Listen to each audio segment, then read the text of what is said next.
Bonsoir à tous. Bonsoir. On est mardi et comme tous les mardis soirs, depuis le début de l'année, vous avez rendez-vous avec les Amadis à 6h moins quart pour l'apéro. Alors, santé à vous. Santé ma belle. À toi. Installez-vous confortablement, prenez un verre, un petit bloc-notes et installez-vous dans le canapé. On va passer encore un super moment ensemble. Et aujourd'hui, alors c'est une date qui est un petit peu difficile, qui est forte de souvenirs, mais avant tout le jingle à chaque fois. Oh là là, ça y est, quand on a des invités, j'oublie toujours les jingles. Vas-y, je t'en prie, fais-toi plaisir.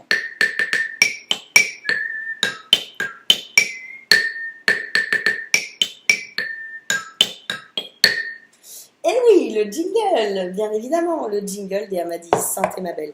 Comme tu le disais, on est le 11 septembre, on a tous le souvenir, en tout cas, de ces événements qui nous ont marqués il y a 17 ans et qui passaient dans toutes les télés, partout en France, pour nous, retransmis directement.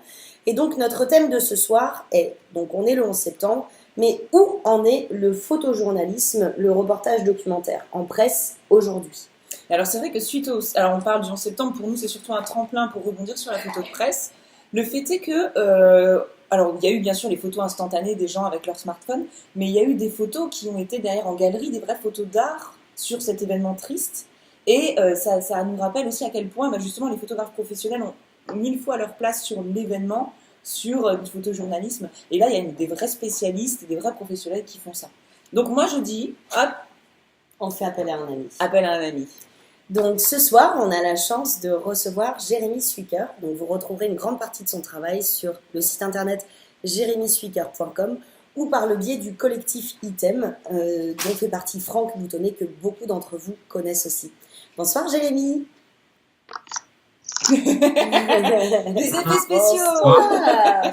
Bonsoir. Comment vas-tu? Je suis à la bière. Eh ben, parfait, très très bien. Alors écoute, on est ravis de te recevoir ce soir. On va pouvoir prendre 5 minutes ensemble, on programme notre petit timer, puis on voulait avoir ton point de vue sur la photo de presse et justement aujourd'hui ceux qui souhaitent se lancer un petit peu là-dedans, quel est l'avenir du métier et éventuellement les opportunités. T'es prêt? T'es parti. Parti. Alors, quel est ton regard toi sur justement l'avenir de la photo de presse? On dit tout le monde aujourd'hui que c'est l'instantanéité du smartphone et des gens à proximité des événements. Comment toi tu vois cette évolution? C'est une question très compliquée. Très dur de répondre à cette question. Sur l'avenir de la photo de presse, l'avenir il se joue aujourd'hui, c'est surtout dans la façon dont quelle approche tu vas avoir. Je pense que le métier a vraiment beaucoup changé. Aujourd'hui, on ne peut pas se contenter de simplement couvrir un événement, c'est-à-dire courir pour aller couvrir un événement qui se passe à l'autre bout du monde pour ensuite rentrer dans son pays, faire l'édition, repartir sur un autre événement. Je pense que ça a été une génération de journalistes qui faisaient ça. Ils partaient aux quatre coins du monde tout le temps. Aujourd'hui, ça va trop vite. Il y a plus les moyens. Donc, il faut vraiment, je pense, prendre son temps de réfléchir au sujet qu'on traite et y mettre vraiment on est en train de changer la notion de photojournalisme et de photographie documentaire. C'est deux notions différentes qui se rejoignent aujourd'hui. Donc, le photojournaliste est en fait aussi photographe documentaire et inversement. Et donc, moi qui suis en ce métier, ce que je fais, grosso modo, c'est que j'essaie de combiner les deux. Voilà. Pour être un peu dans la première approche. Si je comprends un petit peu l'idée, c'est qu'aujourd'hui, tu penses... Alors toi, c'est vraiment ton regard, hein, c'est ça qui nous intéresse aussi. Mais l'idée, c'est qu'on n'est plus forcément dans traiter l'instantanéité, mais dans aller réfléchir à raconter justement peut-être une histoire ou raconter quelque chose de fort. Et donc un vrai projet... C'est ça. C'est vraiment ça. C'est comme ça que tu vas te distinguer. Et il faut savoir autre chose, c'est qu'aujourd'hui, les rédactions n'ont plus forcément les moyens d'envoyer les gens sur place, sauf s'il s'agit de couvrir un événement d'envergure internationale. La Coupe du Monde. Et tu vois, tu prends par exemple la Coupe du Monde de Russie, il y a finalement très peu de photographes qui la couvrent. Il y a très peu de rédactions qui envoient des photographes pour la Coupe du Monde, alors que c'est un événement mondial. Alors tu prends ça comme référence, et à côté tu dis ok, moi je veux faire un travail, je vais aller faire un reportage au Sri Lanka sur les bottes de guerre tamoul, pour trouver une rédaction, ça va être compliqué. Donc aujourd'hui, le journaliste, le photographe, a besoin de varier, de trouver d'autres supports financiers avant tout.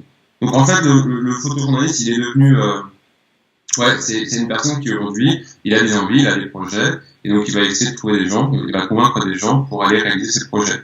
Ça passe et par les rédactions, mais aussi, par exemple, ça peut être des ONG, ça peut être du mécénat, ça peut être une bourse. Donc, il va essayer de combiner différentes solutions de manière à arriver à pouvoir produire son travail.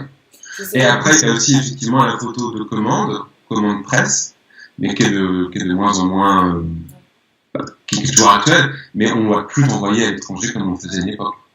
Et aujourd'hui, au niveau des photographes, on a plus des photographes indépendants qui vont être, on va dire, payés à la photo ou à l'événement qui va être couvert, que vraiment des photographes salariés envoyés, comme tu dis, aux quatre coins. Ouais, les photographes salariés, ça n'existe plus.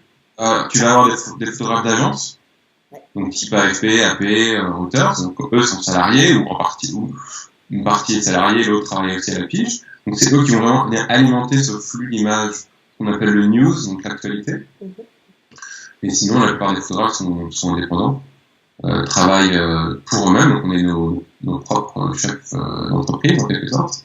Et on est aussi un peu obligé de plus en plus de varier nos clients, c'est-à-dire qu'on va travailler et pour la presse, on va aussi peut-être travailler un peu pour les institutions, peut-être pour les entreprises parfois, de manière à générer un chiffre d'affaires qui nous permet à la fois de vivre et de financer nos projets qui vont être peut-être plus perso.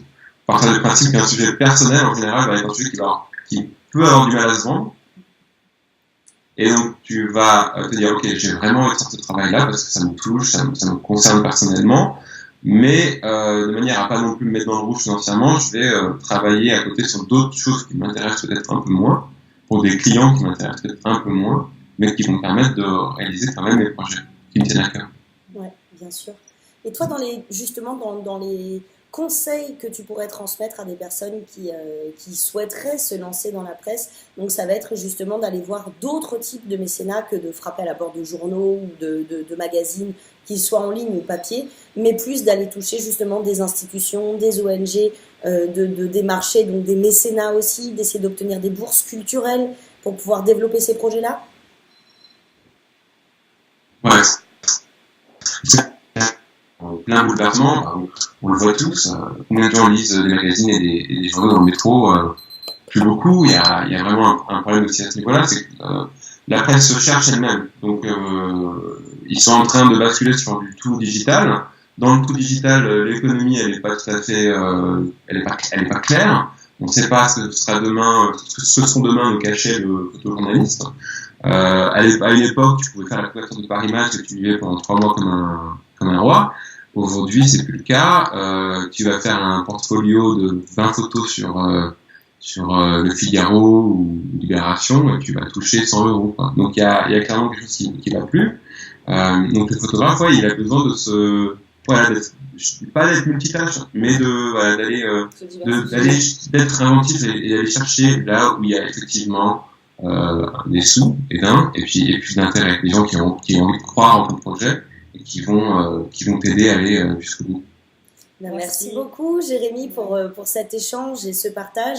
On va inviter justement tous nos invités qui regardent cette émission à commenter aussi, à faire un retour de leurs expériences en dessous de cette vidéo. Donc n'hésitez pas à nous faire part de vos retours, de vos expériences sur la photographie documentaire, la photographie en presse, tout ce qui concerne bien sûr le photojournalisme aujourd'hui.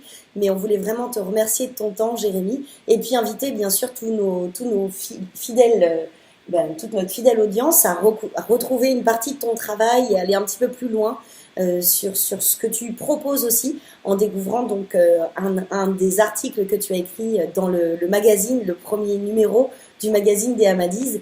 Mais en tout cas, on te souhaite plein de belles choses à toi, Jérémy, pour la suite de tes projets.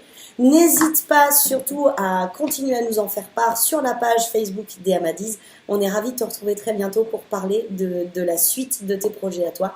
Merci beaucoup de ton temps. Merci à vous. À toi. Allez. À bientôt. Bonne soirée. Merci. Salut. Et on vous donne bien sûr rendez-vous mardi la semaine prochain à 6h moins quart pour notre prochaine émission. Ciao, ciao.